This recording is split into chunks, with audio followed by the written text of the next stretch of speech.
حبشہ کی سرزمین سے اٹھنے والا وہ انسان جس نے دنیا کو دکھا دیا کہ رنگ اور نسل نہیں بلکہ تقوی ہی عظمت کی اصل نشانی ہے۔ حضرت بلال رضی اللہ عنہ اسلام کے پہلے مؤذن ہیں۔ مکہ میں ایک غلام کی حیثیت سے زندگی گزارنے والے حضرت بلال رضی اللہ عنہ کا دل ہمیشہ کسی سچے خدا کی تلاش میں بے چین رہتا تھا۔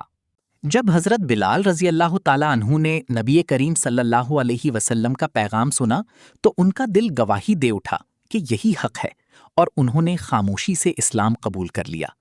ان کا ظالم آقا امیہ بن خلف جب اس بات سے واقف ہوا تو اس نے قسم کھائی کہ وہ حضرت بلال رضی اللہ تعالیٰ عنہ کو دوبارہ بتوں کی پوجا پر مجبور کر دے گا۔ حضرت بلال رضی اللہ تعالیٰ عنہ کو دھوپ میں تپتے ہوئے ریگستان میں ننگا کر کے لٹا دیا جاتا اور ان پر ظلم و ستم کے پہاڑ توڑے جاتے۔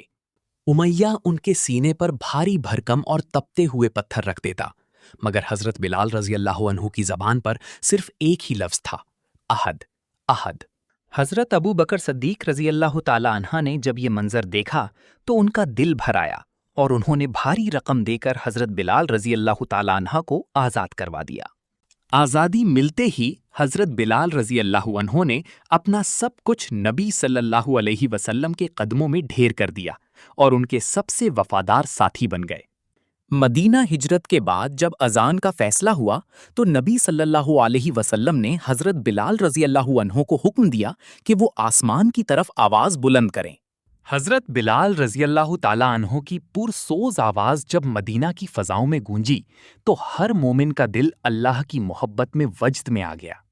فتح مکہ کے دن نبی صلی اللہ علیہ وسلم نے حضرت بلال رضی اللہ عنہ کو حکم دیا کہ کعبہ کی چھت پر چڑھ کر اذان دیں، جو ان کی عظمت کا تاریخی دن تھا۔